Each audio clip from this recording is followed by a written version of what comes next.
درو ماكنتاير بيجاوب على اكتر سؤال انتشر الفتره اللي فاتت دي، وفهمنا الليله كلها، وناكامورا مازال بيدور على شخص ما وبيقول انه قريب جدا منه، وقصه الامبريوم بدات تتطور بشكل جامد وعداوه اجمد مع زاميز، واخيرا كودي رودز اعلن عن العضو الخامس في سرفايفر سيريز وور جيمز.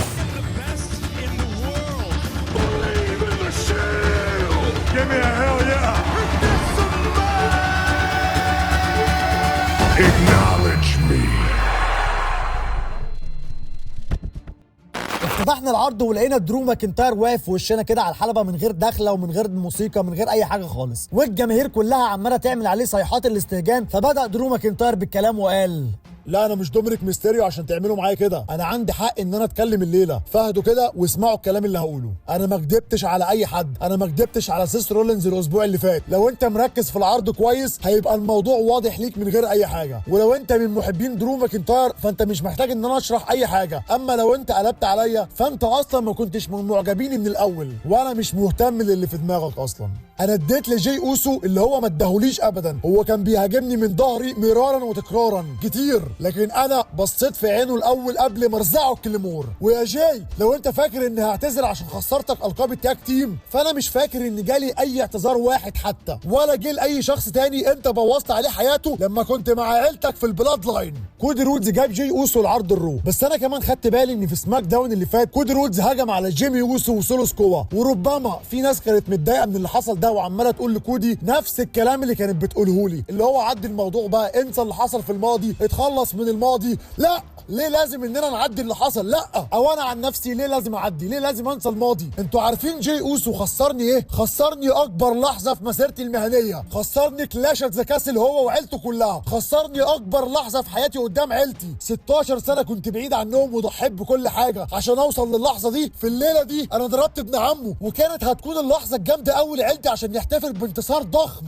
بس عيلتك الدمويه خدت كل حاجه من عيلتي، خدت فرحتهم واحتفالهم بكل حاجه. ها فهمتوا دلوقتي؟ فهمت انا عملت كده ليه؟ ده اللي المفروض كلكم تركزوا عليه، لكن العالم كله ساب الموضوع الاساسي ومسك في السؤال اللي بمليون دولار: هل درو ماكنتاير انضم للجادجمنت داي؟ مش كده؟ مش هو ده السؤال اللي محيركم؟ انتوا متابعيني من وانا عندي 22 سنه، وكنت نفس الراجل بنفس المبادئ ما اتغيرتش لسنين، فالمفروض تكونوا عارفيني. فانا اللي بسالكم دلوقتي، تفتكروا انا ممكن اكون انضميت للجادجمنت داي؟ يس اور نو؟ والجماهير كلها قعدت تقول له ايوه انضميت ليهم، ايوه انضميت ليهم. من الواضح كده ان انتوا مش عارفيني كويس بعد كل السنين دي. الاجابه نو، لا، انا ما انضمتش للجادجمنت داي، بس انا هكون في فريقهم في الوور جيمز، عشان ريا ريبلي ادتني حاجه مفيش اي شخص تاني ممكن يقدر يديها لي في العالم كله، ادتني جاي اوسو في قفص واحد.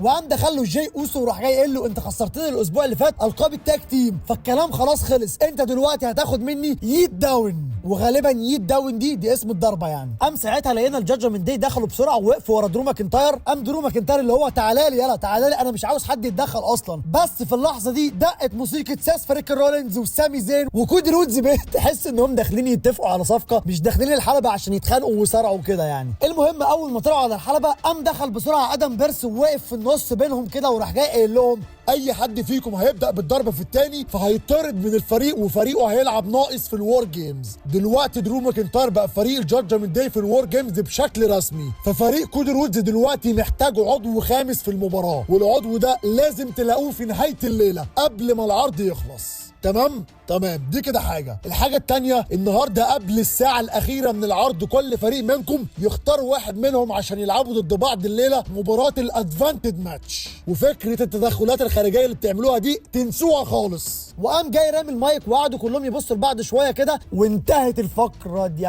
طب نجيب 2 ليمون طيب ولا ايه؟ مش فاهم، ولا نقول مبروك على طول ولا في ايه يا حبيبي مالك؟ يعني الراجل واقف عمال ينبح في صوته وداخلين على وور جيمز والدنيا متدغدغه والجماهير متحمسه، وانت ولا على بالك بتشوف ريا ريبلي بتنسى الدنيا يا ابني. في ايه يا ابني؟ في ايه يا ابني؟ ماشي بصوا بقى يا رجاله، معنى كلام كده درو ماكنتاير ايه؟ اول حاجه ان درو ماكنتاير ما انضمش للجادجمنت داي، لا هو بس هيلعب معاهم مباراه الوور جيمز، ومعنى كلامه كده ان هو ما تحولش لهيل، لان هو هجم على جي اوسو عشان هو كان من البلاد لاين وكان دايما بيهجم عليه من ظهره لما كان في عداوته مع رومان رينز، والبلاد لاين خسروه اهم لحظه في حياته زي بالظبط ما كودي رودز عمل كده في سماك داون اللي فات. هو قال كده، قال كودي رودز هجم على سولو وجيمي لان كودي رودز زي مش عارف يعدي اللي حصل له، واللي حصل له ان سولو سكوا خسره اهم مباراه في حياته في ريسل مانيا على اللقب، وجيمي خسره مباراه التاج تيم لما ضرب جاي اوسو هنا. فكده درو ماكنتاير بيوضح لنا حاجتين، الحاجه الاولى انه ما تحولش الهيل بشكل جامد، اللي هو لا انا كان عندي اسباب اللي خلتني اعمل كده مع جاي اوسو، والحاجه الثانيه اللي فاهمها لنا ان كودي رودز لما هجم على جيمي وسولو وساعد ال نايت في سماك داون ده عشان كودي رودز هو كمان مش قادر ينسى اللي عملوه فيه البلاد لاين. معنى كده ان اللي حصل ده كان تمهيد لريسل مانيا، مش عشان كودي يخلي ال نايت يبقى هو العضو الخامس معاه زي ما كتير مننا كان خايف من الموضوع ده جدا يعني. وده اللي انا اصلا كنت متعصب منه في فيديو سماك داون، ان انا كنت خايف ان كودي رودز كان بيعمل كل ده عشان يخلي ال نايت هو اللي يبقى معاه في الفريق، ده اللي كان مضايقني جدا. لكن انا برضو قلت لكم ان هو لو كان بيعمل كده تمهيد لحاجه ثانيه لريسل مانيا مثلا ولا حاجه فتمام قشطه. فدرو ماكنتاير بقى دلوقتي وضح لنا النقطه دي، ودلوقتي ادم بيرس ادى مهله لكودي رودز انه يشوف عضو خامس الليله قبل ما العرض ينتهي، وكل فريق منهم يطلعوا واحد عشان يلعبوا ضد بعض مباراه الليله، مباراه ادفانتد ماتش. وهفهمكم في الحدث الرئيسي يعني ايه مباراه ادفانتد ماتش. فقره كانت حلوه ومفيده جدا بصراحه، فهمتنا حاجات كتيره واسئله كتير كانت بتدور في دماغنا مش فاهمينها، وديها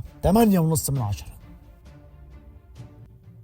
بعد كده بقى بنروح لكواليس وبنلاقي الجادجمنت دي واقفين بيتكلموا، وديميان بريست بيقول بصي زي ما انت عارفه ان انا مش مهتم اصلا بدرو ماكنتاير، بس في الحقيقه هو اضافه جامده جدا للفريق، بس بصفتي قائد الفريق في الوور جيمز كان المفروض تعرضيه عليا الاول عشان نتناقش كلنا مع بعض. بص انا ما كنتش اعرف ان درو ماكنتاير هياخد القرار ده ويبقى معانا، لكن في النهايه كل حاجه نجحت، وبصفتك قائد الوور جيمز المفروض كلنا نتجمع ونناقش هنعمل ايه في المباراه. ما هو ده اللي انا بتكلم فيه من بدري، عاوز كلنا نتجمع كده ونبقى مع بعض، بس هو فين درو ماكنتاير؟ فين الراجل الضخم ده؟ هيجي قريب ما تقلقش. خلاص تمام ماشي. الموضوع التاني بقى وهو مباراة الليلة، انا شايف ان من الافضل ان انا اللي العب المباراة الليلة. زي ما قلت لازم نتناقش كلنا الاول، عشان كده استنى درو ماكنتاير لحد لما يجي وبعد كده نقرر. تمام ماشي. اظن الكلام واضح جدا. ديميان بريستو عايز يبقى هو اللي يلعب مباراه الليله، وريا ريبلي مش عاوزه هو اللي يلعبها وبتقول له استنى لحد لما درو ماكنتاير يجي الاول. المهم رحنا بعدها الماتش سيدات قعد 10 دقايق كده ولا حاجه، وبعد كده رجعنا تاني للجادجمنت داي، وديميان بريست بيقول لريا ريبلي هو فين؟ انت مش قلت هيجي؟ ما جاش ليه؟ اهو جه اهو. بقى انت بقى اللي عاوز تلعب مباراة الليلة؟ ده اللي هو عاوزه، هو القائد في الوور جيمز. عندك مشكلة في دي ولا حاجة؟ لا ما عنديش مشكله، انا بس كنت بفكر بدل ما يكون عندنا ديميان بريست هو اللي يلعب المباراه، دلوقتي انتوا عندكم درو ماكنتاير. بص عشان اكون واضح معاكم، انا ما بحبش اي حد فيكم، انا بحتقر الهود. طب بص عشان انا كمان اكون واضح معاك، انا كمان ما بحبكش، انت كلفتني بطولة العالم، بس ماشي خلينا ناخد الامور ببساطة. انت عاوز مباراة الليلة؟ يا عم خد المباراة ليك، ورينا نفسك يلا اما نشوف هتعمل ايه في المباراة. وبس كده يا معلم، ما حدش فيهم طايق حد غير ريا ريبلي. ريا ريبلي معجبة بدرو ماكنتاير على فكرة، كل ما تبص له بتبص له بضحكة كده واعجاب، لكن لما بتبص لديميان بريست بتبقى عادي جدا خالص يعني. وبكده درو ماكنتاير هو اللي اختاروه من الفريق، وفي انتظار اللي هيطلع من الفريق التاني. بس كده. بعد كده بقى رحنا الاعلانات ورجعنا لقينا فريق كودي رودز كمان هم بيتفقوا وبيقولوا انا اللي هاخد المباراه دي، انا اللي هفوز على درو ماكنتاير تاني، انا اللي هلعبه الليله. لا استنى، انا قلت قبل كده لو درو ماكنتاير هو اللي هيبقى موجود في الحلبة فانا اللي هعمل كده الليلة. لا انا سمعت ان هو ناوي يأذيك ويدمرك عشان يخرجك من مباراه الوور جيمز يوم السبت، وده مش هينفع، احنا محتاجينك، الفريق كله محتاجك. سيس درو ماكنتاير كان عمال يتكلم عن عيلتي، وانت عارف موقفي ايه من عيلتي. درو ماكنتاير ده ملكي، انا اللي هلعبه الليله. خلاص تمام جدا كده، اتفقنا ان جاي هو اللي هيلعبه الليله. في بقى حاجه تانية كده احنا ناسيينها، العضو الخامس هنعمل فيه ايه؟ كودي انت قلت ان انت اتكلمت مع نيك ألدس لما كنت في سماك داون، مش كده؟ صحابنا في سماك داون مش بره التوقعات صح؟ عندك فكره؟ طيب عندك اي حد؟ عندي، وانا كمان عندي فكره. بص طيب اسمعوا، انا عندي صديق قديم هتصل بيه وانا متاكد انه هيجي عشان يساعدنا في الوقت الحالي. ركز انت يا جيد في مباراتك الليله، تمام؟ كودي رودز بعد تماما عن فكره انه هيجيب حد من سماك داون، وقال انا عندي صديق قديم هتصل بيه. وللعلم بس كودي رودز لما قال بعد عرض الرو اللي فات، لما قال انا عندي صديق قديم هكلمه، الكلام اللي بيتقال بعد عرض الرو ما بيبقاش كلام رسمي، اي كلام بعد البث المباشر اللي بيبقى من تصوير الجماهير ده بيبقى غير رسمي. لكن دلوقتي هو لما قالها كده اتقالت بشكل رسمي خلاص. واول ما قال عندي صديق قديم، رياكشن جاي اوسو كان مخضوض شويه، اللي هو شكل ليلتك سودا ومنيله ب60 نيله عليك وعلى اللي جابك يا جاي اوسو، وهتفهموا ليه في الحدث الرئيسي. بعد كده بقى في الكواليس بنلاقي كايزر ماشي، قام جاله جوفاني وبيقول له انت تمام كل حاجه تمام ولا ايه الدنيا؟ قام كايزر بقى فتح فيه فتحه سودا، لان جونتر الاسبوع اللي فات فرح بان جوفاني كان هو السبب في ان كايزر يفوز على تشامبا، وجونتر قعد يشيد باداء ومجهود جوفاني يعني وكده. فدلوقتي كايزر متضايق منه جدا، كايزر بيحقد على جوفاني عيني عينك كده ومش عاوزه يبقى احسن منه. فجوفاني ساعتها استغرب كده، اللي هو انا عملت لك ايه؟ انا بحاول اعمل كل حاجه كويسه للامبريوم. قام كايزر قال له جونتر مخليني انا المسؤول عنك، وانا بقول لك ما تجيش معايا مباراه الليله. بس كان بيتكلم وهو مش طايقه خالص يعني، وسابه ومشي. دايما معظم الفرق في الدبليو دبليو اي ما بيبقوش طايقين القائد بتاعهم ومتضايقين منه، هنا بقى اعضاء الفريق هم اللي متضايقين من بعض اساسا يعني. كايزر بيحقد على جوفاني لمجرد بس ان جونتر شيد بادائه الاسبوع اللي فات، بس كده. بعد كده بقى بنروح لمباراة كايزر ضد جوني جارجانو، عداوة شغالها بقالها شهرين تقريبا، ما شفناش فيها أي حاجة جديدة غير نفس المباراة كل أسبوع وغالبا نفس النتيجة. والله العظيم يعني الواحد ابتدى يتخنق بجد يعني، بس ماشي ما علينا. المهم المباراة كانت حلوة لأن هما الاتنين في نفس الوزن غالبا، وهما الاتنين لعبوا مع بعض كذا مرة، فعملوا بجد مباراة حلوة جدا يعني. بس في آخر المباراة دخل جوفاني، وأول ما دخل شافه كايزر واتعصب منه وقعد يقول له اطلع بره. قام ساعتها جوني جارجانو مخلصها وهو اللي فاز عليه. وبعد المباراة فضل كايزر متضايق كده ومتعصب زي ما انتم شايفين كده، وجوفاني كان واقف بيضحك كده، اللي هو تحس ان هو كان داخل قاصد يبوظ عليه المباراه. خلاصه الليله دي كلها كايزر وجوفاني مش طايقين بعض، بس اللي بدا كان كايزر وهو الغلط عليه بصراحه يعني. عموما الاداء في المباراه نفسها كان الى حد ما حلو جدا، وديها 7 من 10. بعد كده بقى بنلاقي جونتر ماشي في الكواليس عشان عنده فقره مع زاميز، قام سمع صوت كايزر وجوفاني وهم بيتخانقوا، فراح لهم ساعتها وقال لهم اشرحوا لي في ايه. انت قلت لي ان جوفاني هو مسؤوليتي، وانا قلت له ما يطلعش. انا كنت هفوز على جوني جارجانو بكل سهوله، بس هو دخل بوظ لي الدنيا. ايه ده؟ عشان انا مش سامع حاجه. نعم، وده معناه ايه؟ ها؟ انت فشلت في ان انت تحافظ على هيبه الامبريوم، وانت يا جوفاني انا مقدر اللي انت بتعمله ومبسوط جدا بمجهودك ده، اما انت فانا كنت غلطان لما خليت جوفاني مسؤوليتك. من النهارده جوفاني مش من مسؤوليتك، انا طالع دلوقتي لزاميز، اتفرج واتعلم. وبس كده. وبصوا بصة كايزر لما جونتر قال له انت فشلت في انك تحافظ على هيبه الامبريوم، كان اللي هو هين عليه ياكله اساسا يعني. عارفين بقى ممكن يكون نهايه الكلام ده كله ايه؟ والله اعلم يعني، ان اللي هياخد اللقب من جونتر، اللقب اللي محدش عارف ياخده منه خالص، ده هو كايزر. انا ما بقتش شايف بناء القصه دي بصراحه غير كده، لان دلوقتي كايزر بقى متضايق من جونتر، ومع تطور الاحداث فيما بعد مش بعيد يا اما كايزر بطريقه ما ياخد اللقب من جونتر، او يخونه مثلا لصالح زاميز او لاي خصم تاني يعني، ويكلفه لقب القارات. بس الاغلب ان كايزر هو اللي هياخد اللقب منه يعني، ده على الاغلب يعني. بس كده. بعد كده بقى بيطلع زاميز على الحلبة بعد ما تحول خلاص للشخصية الفيس. شياكة الواد زاميز ده والله العظيم بجد، لبسه وبدله كلها حلوة جدا يعني. طلع زاميز وقال قبل ما يدخل جونتر على الحلبة وياخد الروح والبهجة من القاعة، كنت عاوز اتكلم عن حاجة كده في مجال المصارعة. في حاجة انا بحاول دايما اسعى لها في كل مرة باجي فيها هنا، وهي الاحترام. انا بحترم كل نجوم الدبليو دبليو اي اللي دخلوا الحلبة هنا، بحترم كل شخص في غرفة الملابس، وده بيخليني اروح لجونتر اللي ما بيحترمنيش وما بيحترمش كل اللي انا قدمته.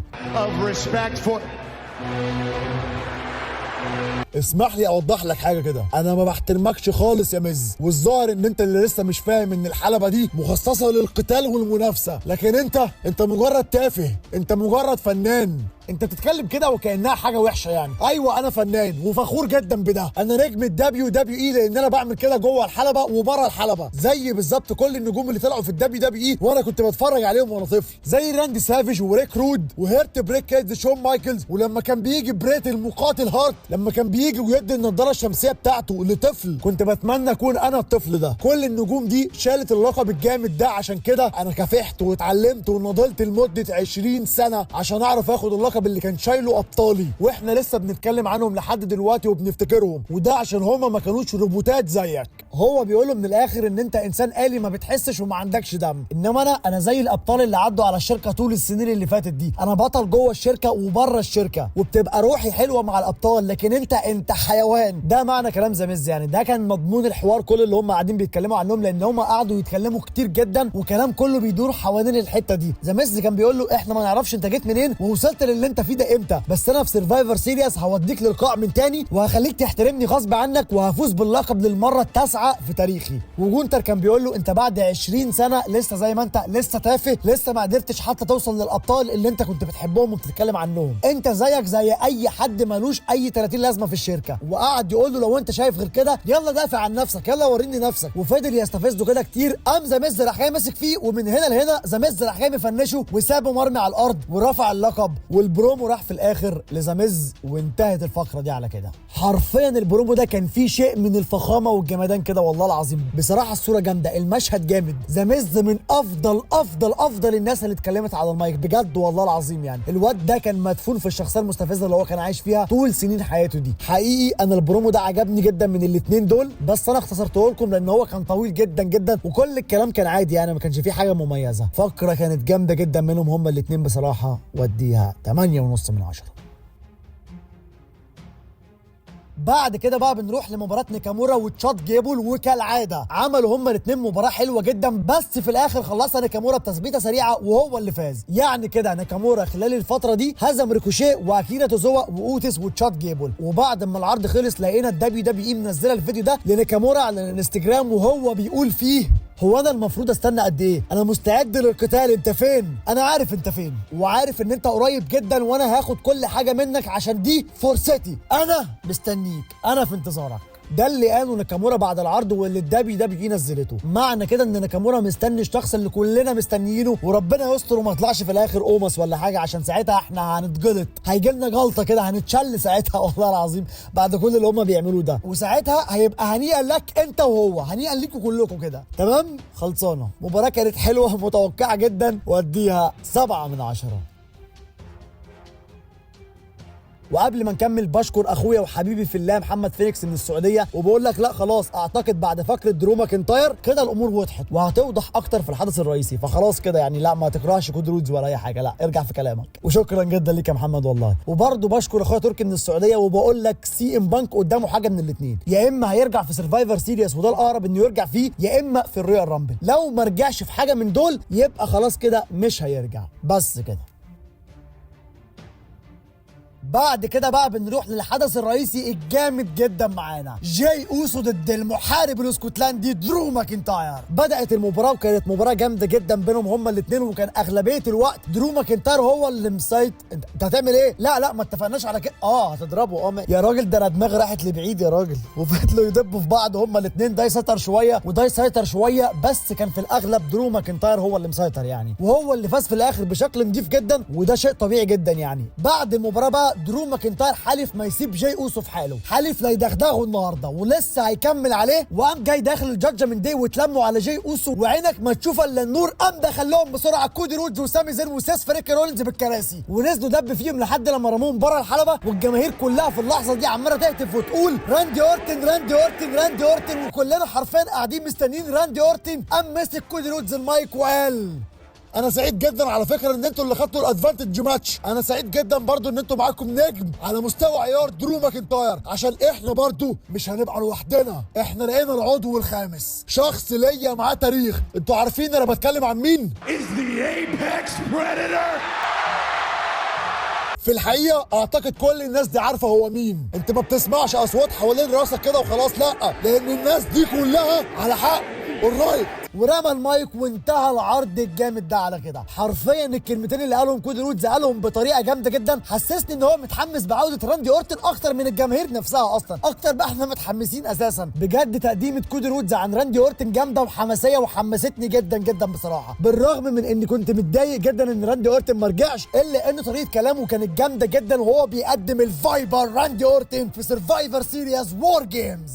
تعالوا بقى كده نمسك كل كلمه هو قالها ونشوف معناها ايه. اول حاجه هو قال لهم انا مبسوط جدا ان انتوا خدتوا الادفانتج ماتش، والادفانتج ماتش ده يا رجاله غالبا اللي انا فهمته يعني ان اللي فاز في مباراه الحدث الرئيسي، المباراه دي اللي فاز فيها هو ده اللي هيبدا الماتش في الوور جيمز. انتوا طبعا عارفين ان الوور جيمز بيبدا بواحد من الفريق ده ضد واحد من الفريق ده، وبعد 5 دقايق بيدخل واحد من اي فريق فيهم. دلوقتي بقى بعد ما درو ماكنتاير فاز، الاسبقيه هتبقى للجادجمنت داي، بمعنى اننا مثلا هنبدا هتبدا المباراه بفين بالور قصاد سامي زين. بعد 5 دقايق اللي هيدخل هيبقى من الجادجمنت داي، هيدخل مثلا لفين بالور ديميان بريست، هيبقى كده فين بالور وديميان بريست بيحفلوا على سامي زين لمده 5 دقايق. هي دي معنى الادفانتج ماتش اللي هم لعبوها النهارده. فلو جيت حسبتها بقى هتلاقي ان اخر واحد المفروض هيدخل المفروض هيبقى من فريق كودي رودز، وساعتها هيدخل الفايبر راندي اورتن. هو ده الادفانتج ماتش اللي هم كانوا بيتكلموا عنه طول العرض النهارده. فدي كده حاجه. تاني حاجه، كودي رودز بشكل واضح وصريح حرق عوده راندي اورتن لما الجماهير قعدت تهتف وتقول راندي راندي راندي، ساعتها راح جاي قايل الجماهير دي كلها على حق. وبعدها تم الاعلان من الدبليو دبليو اي رسميا عن مشاركه راندي اورتن في الوور جيمز في فريق كودي رودز. ولكن تعالوا لي بقى على اللقطه دي بتاعت جاي اوسو. لحظه اعلان كودي رودز عن راندي اورتن، بصوا سامي زين وسيس رولينز كانوا واقفين فرحانين ازاي، لان هما الاثنين علاقتهم براندي اورتن عاديه زي الفل ما فيهاش حاجه. لكن بصوا رياكشن جاي اوسو كان عامل ازاي. يا نهار ازرق عليك وعلى سنينك السودا يا جاي. اترعب اول ما عرف ان راندي اورتن هو اللي هيرجع ويشارك معاهم. اترعب لان تاريخه اسود ومنيل ب 60 نيله مع راندي اورتن، لان هو وجيمي ورومان رينز هم دول اللي رقدوا راندي اورتن في البيت وعملوا له الاصابه. البلاد لاين هم اللي كانوا عاملين له الاصابه. بصوا يا رجاله، راندي اورتن اصابته كانت اصابه تراكميه. لما نط عليه مونتس فورد هنا النطه الجامده دي كانت بدايه الاصابه لراندي اورتن، بس راندي اورتن فضل معافر وفضل مكمل وكان بيظهر وهو كان ظهره متدمر لحد لما حصل المشهد ده اخر مشهد لراندي اورتن في الدبليو دبليو اي السنه اللي فاتت، ومن بعدها غاب لحد وقتنا هذا. فدلوقتي يعتبر اللي كان عامل الاصابه الجامده جدا لراندي اورتن دي واللي خلته يغيب حوالي 500 يوم هم البلاد لاين، رومان رينز وجيمي اوسو، والمين ايفنت اللي هيبلع احلى اركي او جاي اوسو. ردة فعله وخوفه لخصوا كل حاجه حرفيا، لخصوا كل اللي جاي. راندي اورتن غدارة مغداره ومش هيسيبه انا متاكد. دول فرحانين عشان مش فارق معاهم، وده هيعيط عشان هيبلع له احلى اركي او من عمه قاتل الاساطير اللي مستنيينه بقالنا كتير. والله حلوه راندي اورتن والله العظيم طلعت حلوه، جت كده مني يعني. عرض كان جامد وفقرته كانت جامده جدا وتقديمه جامده جدا من الامريكان نايت مير كودي رودز للفايبر راندي اورتن لسرفايفر سيريز وور جيمز. ودي للفقره دي 10 من 10 ما فيهاش كلام. عرض النهارده يا رجاله بالرغم من انه كان معظمه سيدات الا ان كل فقرات الرجاله كانت جامده جدا وليها اهداف كلها حرفيا بلا استثناء. عامه انا العرض النهارده كان جامد وعجبني بصراحه واديله 9 من 10. واجمد واحد في العرض كان جاي اوسو وكودي رودز والمحارب الاسكتلندي درو ماكنتاير. وبس كده يا معلم، هو ده كل اللي حصل في ماندي نايت رو. قول لي بقى في الكومنتات تفتكر هل سي ام بانك هيرجع في سرفايفر سيريس بعد حرق عوده راندي اورتن ولا لا؟ مستني بقى اعرف رايكم في الكومنتات، وما تنساش تحطوا لايك وتشترك في القناه وتفعل الجرس عشان يوصلك كل جديد. وبس كده يا معلم، خلص الكلام.